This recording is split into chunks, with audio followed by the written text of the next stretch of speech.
cool tracks. Yep. Yeah, definitely, like brand spanking new tracks there. Now, if we're lucky enough to be joined by the guys from Audio Rain on the line, how's it going? Great, how you guys going? Awesome. Yeah, really good. Now, you've had a pretty exciting 2014 so far. You've released the EP "Find Your Way." How does it feel getting that release out? Oh, it's a great feeling. It was a long time coming. We actually had it in the can for a while, but we needed to do some gigs to get the money to master it initially, because we sent it over to Sweden. It got mastered by Jens Bogren at Fascination Street. He did a fantastic job. He's on Opeth and all them too, isn't he? Yeah, he's done lots of big names. And it took a while to get the artwork together and all that, but once we had it, we held on to it because we had a big day out coming up, and we thought we should launch it a week after that. So yeah, it was in February when it came out. Yep, as you said, you played the Adelaide leg after a big day out. How was that whole experience? That's brilliant. It was good to play a big stage. I will say it was 40-something degrees. You had to find the people in the shade. It was a damn hot day, but to play on that stage and to get that exposure is great for any band. So we're very lucky that the public voted us in to be the band that's done it. It was an honour. Great experience. Oh, sorry. And you guys just released a film clip for the track as well. How did you find the recording and the reception after that? Well, that's the clip. We just released. We're trying to work out exactly what we wanted to do with that, and when we got our mate from Film Puro 3, Danny Pearson, he got on board with us, and we worked together with a nice crew and got it happening.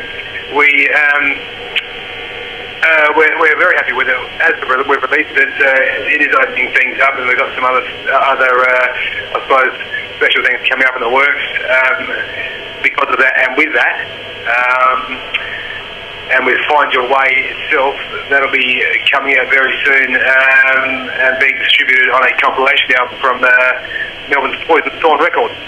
Oh, wicked. Now, you're preparing for your debut full-length album. You decided to go with a possible campaign again. In this day of music, do you feel it's important to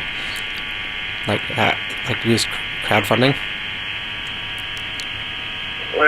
It's crowdfunding. A lot of bands are doing it, and I suppose being the way the music industry is these days, it is very hard because it is very hard to make money in a band, and you don't do it for the money, you do it for the love. But you still have to get the funds to get all that stuff you need to get done and do your tours and stuff. But if you get good rewards and good discounts, like the raw rewards that people pledge, and they're getting something back for it, they're actually getting a good reward. I think it's great. You're giving back, and they're helping you get the stuff out and being part of the journey. Yeah, I think people like to be involved. It works both ways. You're going to get some good rewards out of it, and the product, of course. And I think it's a great idea, and lots of bands are doing it nowadays. It's a done thing, especially with the independent. So yeah, it's good all around. I think it's become a bit of a almost a must-do for bands trying to get the funds together to make it. Yeah. Yeah, it's definitely making an impact on the industry. Would you guys look at doing it again? What, the possible? Yeah, if you needed to do crowdfunding again, or... Oh, I think we definitely do it again. In saying that, we're not expecting it all to happen. We're putting as much money in raising as much as we can to do it. We're just putting it out there, and every small bit helps. That's why it's the goal we've asked and set isn't that high, because we are still funding a lot. If we get more, that's brilliant. but the new album, we are doing the full album, and we're doing it old school. It's like old analog. It's there's no auto-tune or stuff on the grid. Everything is played. What you hear is what we play. That's how it's going to be. Like almost like Foo Fighters Wasting Light. It will be what we played and sung. Yes, it will definitely be the live feel, and it won't. Hopefully, it'll pick up the atmosphere of bands playing together, rather than just everybody putting down their parts and then auto-correcting it all and cut and paste, where it just kind of loses the humanity of it, and we want our music to have soul in it. Yeah, a lot of artists are coming out recently after releasing albums and saying, they think the album might have been a bit overproduced. Do you think other artists need to look at, going back to analog or? I think that, a lot of the stuff you do here is perfect, but people, I think, have grown up, the last generations, they're sort of, they're used to it, they expect it, and if they're not music minded or in bands, they probably don't even realise the difference. If you are in a band, you can tell what's going on. We're going to make sure that this new album is done the right way, and it has a bit of movement and a bit of breathing, not so compressed. And great for the stuff to go on vinyl too. I think that it'd be great for the music industry to sort of go back that way, because these days you can just cut and paste. What do you reckon, Des? Yeah, there's a lot of bands out there now that are actually embracing the retro sound itself, but rather than going for the retro sound ourselves, we are just going for that natural feel. Yeah. Yep, as well as recording the album in analog live, what else can we feel like? How else do you feel you're built from the EP material? We're definitely going through a transition. The EP originally, when it was written written mainly with myself and the guitarist Matt Mitris, and then our bass player came along, Dennis. But and we had another drummer who other things, but Dita came along, and then when he came along, we basically knew, we clicked, it was happening, it was on, and so the new album is basically written with a forum, and it is. So we love the first bit, we love the EP, it's great, but the new album is definitely a defining moment in Audio Rain and where they're going and the sound that they'll have. It's a bit heavier, but it's still got the melody, it's still got the guts, it's got to be good.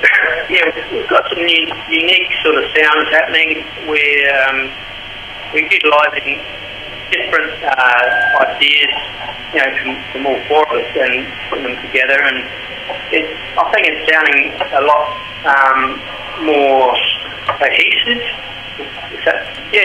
Would you agree with that? Yeah, I really think as much as this first album's great, and we love it, and of course, we've done the film bit, that it's just a lead on strength to the defining next part of our of Audio Rain sort of era with the new album we're recording. But in saying that, with the film we've just released, and find a way the single coming out on a compilation plus being released, distributed as a single. We're just so thankful that we're going to get that EP out there as well. So. Yeah, awesome. You guys have a lot going on, and also last year, or this year, sorry, you played Soundwave, won a chance to play it there, and are constantly touring. How do you guys find playing live together? Oh, we love it. It's what we live for. I mean, writing our songs is definitely very rewarding. Being able to creatively put stuff together that we're proud of and that rocks us. Yeah. Hopefully everybody that listens to it. But getting out there and actually performing it in front of people is what it's all about. And we're not writing stuff that you can't play in front of an audience, because you need all this studio stuff we'll be able to do it. But no, we're writing rock and roll. You can get out there, perform, you can go crazy on stage without having to fully concentrate on every note you're playing or whatever. There's stuff that you can groove to. In saying that, there still is intricacies that get pulled out anyway. So yeah, we do use some technical things in there. For people who like a bit of technical stuff as well. We get off on challenging ourselves. And we get off on the audience getting off, so it's awesome, man. So that's the rewarding thing about being in the band, is playing the stuff, seeing people out there enjoy it, embrace it, and get moved by it. Brilliant. Yep, and Melbourne people can, of course, catch your live show tomorrow at the SB. What else can we expect from you guys? Well, we're just doing we're calling it our little mini road tour trip, and we're going to have a nice long drive tomorrow, 8 hours or so. Hopefully not sick of each other by the time we get there. And we're playing the SB tomorrow night, and there's about 4 or 5 bands on the SB tomorrow night. I will say that for anyone listening, if you haven't got out and seen a live band in a while, or you have and you're going to have a friend that hasn't seen a live band, get them out there, because so many people go out and pay big money to go and see top bands, but all those bands started in a pub somewhere, and there's some great Aussie bands out there. So just, if you got tomorrow night free, come down to the SB. We're playing the basement. Come down and say good day, and check our stuff out. Hope you like it, and if you do like it and you have a great time, get a CD from us. Get a T-shirt, help us get fuel money to go home. Damn straight, support your local bands. Well, if you guys didn't catch that, you can catch Audio Rain tomorrow night at the SB Basement. Thanks very much for the chat, and good luck with your debut album. Hey, thanks so much. Can I just say too, that's a Friday night. Saturday night we're heading over to Warrnambool to play the Loft with another band that's just about to go to Europe, Massive. So we're doing our little road through the 2 nights. Yeah, so definitely head out to see one of those 2 shows, and of course their Find Your Way EP is out now. We're about to play the title track from that EP. This is Audio Rain's Find Your Way. You're listening to Sin 90.7's Loud Noises in the Moshpit on Sin.